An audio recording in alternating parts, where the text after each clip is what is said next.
नमस्कार दोस्तों, मैं अपने फ्री यूट्यूब चैनल सफलता श्योर की तरफ से सुरेंद्र सिंह रावत आपका एक बार फिर स्वागत करता है और हमारे द्वारा बताए गए इतिहास लेखन के बारे में और कुछ जानकारी देना चाहता है और ये बताना चाहता है कि हमें इतिहास लेखन के बारे में कैसे जानकारी हासिल होगी और हम इतिहास के बारे में किस तरीके से जान पाएंगे।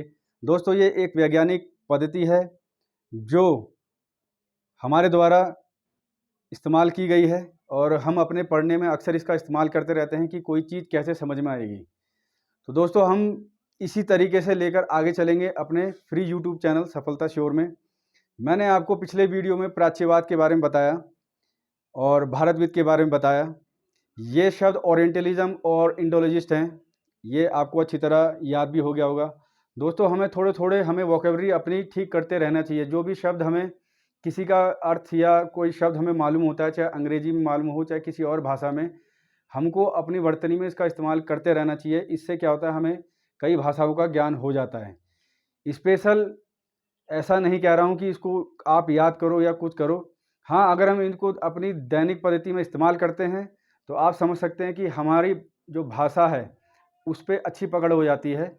तो दोस्तों, मेरा कहने का मतलब यह है कि मैं आपको प्राच्यवाद के बारे में बता रहा था, तो इससे मिलता जुलता शब्द छायावाद।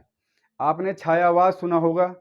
जितने भी मेरे भाई लोग या बहनें छायावाद पढ़ चुके हैं या नहीं पढ़ चुके हैं, जो लोग साहित्य पढ़ चुके हैं नहीं पढ़ चुके, मैं उनके लिए और जिन्होंने नहीं पढ़ा और उनके लिए भी एक छोटे से शॉर्ट तरीके से बता दूंगा कि छायावाद क्या चीज़ है और कोरिलेट करने की कोशिश करूंगा प्राच्यवाद और भारतविद से। तो दोस्तों, सबसे पहला जो शब्द है छायावाद। छायावाद क्या चीज़ है? तो छायावाद जो शब्द है वो कैसे प्रकाश में आया? तो छायावाद जो शब्द है, सबसे पहले आपसे ध्यान से सुनिए। छायावाद का शब्द का इस्तेमाल सबसे पहले मुकुटधर पांडे ने किया था। आप समझ रहे हैं, मुकुटधर पांडे। एमपी में एक पत्रिका छपी थी, शारदा पत्रिका, और छायावाद पे सबसे पहली कविता शारदा पत्रिका मध्य प्रदेश में 1920 में छपी थी। उसमें एक कविता है कुरोरी। आप लोग ध्यान से सुने, मेरी बात को ध्यान से सुने और इसको नोट कर लें। मैं वाइट बोर्ड पे भी लिख देता हूँ, आप ध्यान से देखना।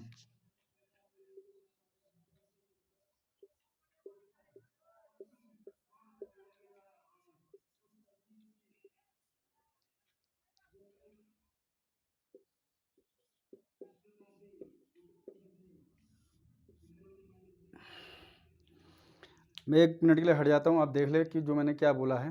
शायद मेरी आवाज़ साफ ना आ रही हो। तो जो कविता है छायावाद पे वो है कुरोरी, 1920 में छपी थी।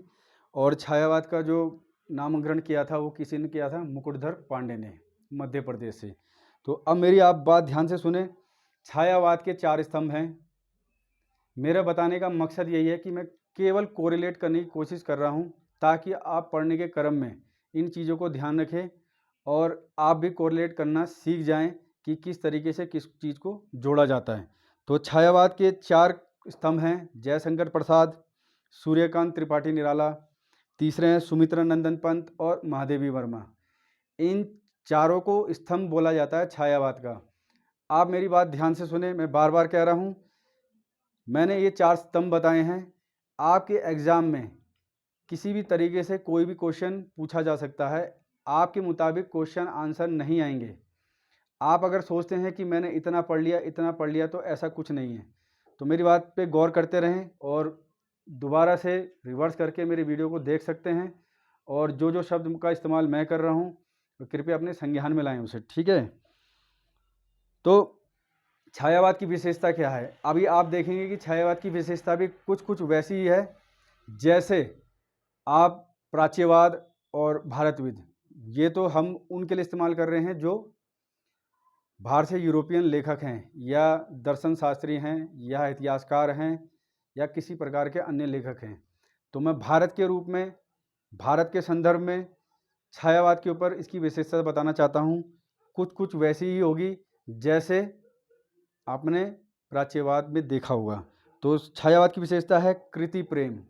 कृति प्रेम से आप भाव समझ रहे हैं कि जो भी पहले हमारे साहित्य लिखे गए हैं उनके तरफ आकर्षण दिखाना और उनको अच्छा बताने की कोशिश करना। दोस्तों वैसे तो वो अच्छे हैं, हम गलत नहीं बोल सकते हैं, पर वो कुछ ज़्यादा ही उसकी तरफ प्रेम दिखाते हैं। तो यह है कृति प्रेम, कुछ भी छपा हुआ साहित्य। दूसरा है नारी प्रेम। नारी प्रेम से मतलब है कि उस वैदिक काल से लेकर अब तक जितनी भी नारी रूप में हमने विशेषताएं देखी हैं, उनका समग्र वर्णन करना छायावाद का काम है। तीसरा है मानवीकरण। मानवीकरण से समझते हो आप कि मानव को अच्छे रूप में दिखाना, मतलब मानव की बुराइयों को छुपाने की कोशिश करना और उसको अच्छा दिखाना, यह है मानवीकरण रूप। सांस्कृतिक जागरण, आप समझते हो कि जितने भी हमारे धर्मशास्त्र लिखे गए या महाकाव्य लिखे गए या किसी अन्य प्रकार का और इतिहास लिखा गया, स्मृतियाँ लिखी गई जैसे मनु स्मृति है, तो उसमें अच्छी अच्छी बातों को दर्शाने की कोशिश करना और उनको बताने की कोशिश करना कि ये उस काल की सबसे अच्छे सांस्कृतिक चीज़ें हैं जिनसे हमारे समाज में विचारधारा का प्रभाव पैदा हुआ और हमारी विचारधाराएं आज इतनी अच्छी हैं कि पूरा विश्व हमारी इस विचारधारा के लिए हमें संबोधित करता है और भारत का नाम लेता है। चौथा है कल्पना की प्रधानता। दोस्तों आपने कल्पना की प्रधानता से मतलब समझा होगा, फिक्शन बोलते हैं। आप सब ने किसी न किसी रूप में या रेलवे स्टेशनों में या किसी बुक स्टॉल पे आप जैसे कई भाई लोग नॉवल पढ़ते होंगे, कई नॉवल लगी दिखाई दी होंगी, तो उन नॉवलों में फिक्शन ही होता है, काल्पनिक रूप होता है, वो हकीकत में नहीं होता। केवल छायावाद कभी उसको उस रूप में देखने की कोशिश करता है। वो ये सोचता है कि हाय ये कितनी चीज़ अच्छी है और ऐसी होनी चाहिए। कहने का मतलब मैं एक आदर्श वाक्य का इस्तेमाल करता हूँ, आप मेरी बातों को समझ जाएंगे। आप देखेंगे जैसे मैं बोलता हूँ कि संसार में सब आपसी प्रेम से रहना चाहिए, तो ये तो मेरी मात्र कल्पना है, जिसे कल्पना दर्श बोलते हैं। इसको इंग्लिश में यूटोपिया भी बोलते हैं। आप मेरी बात समझ रहे होंगे, यूटोपिया। तो यूटोपिया वर्ड भी ध्यान रखिए और अपनी डिक्शनरी में, अपनी डायरी में यूटोपिया शब्द और ब्रैकेट में कल्पना दर्श। तो कुछ ना कुछ कल्पना दर्श ऐसा है मेरा कि मैं सारे विश्व में शांति चाहता हूँ, पर वो संभव नहीं है। ये मेरी कल्पना दृष्टि है। तो दोस्तों अब एक चीज़ और है, इसके बाद आएगा आपका उपयुक्तावाद। उपयुक्तावाद मैं अगले सेशन में बताऊंगा। इस पे मेरा केवल ये था प्राच्यवाद को छायावाद से जोड़ना। आप इसे कोरिलेट करने की कोशिश करें। मेरी वीडियो को दोबारा तिबारा अगर नहीं समझ में आता है तो चौबारा भी देखने की कोशिश करें और उपयुक्तावाद का अगले चैप्टर के लिए इंतज़ार करें। नमस्कार, धन्यवाद।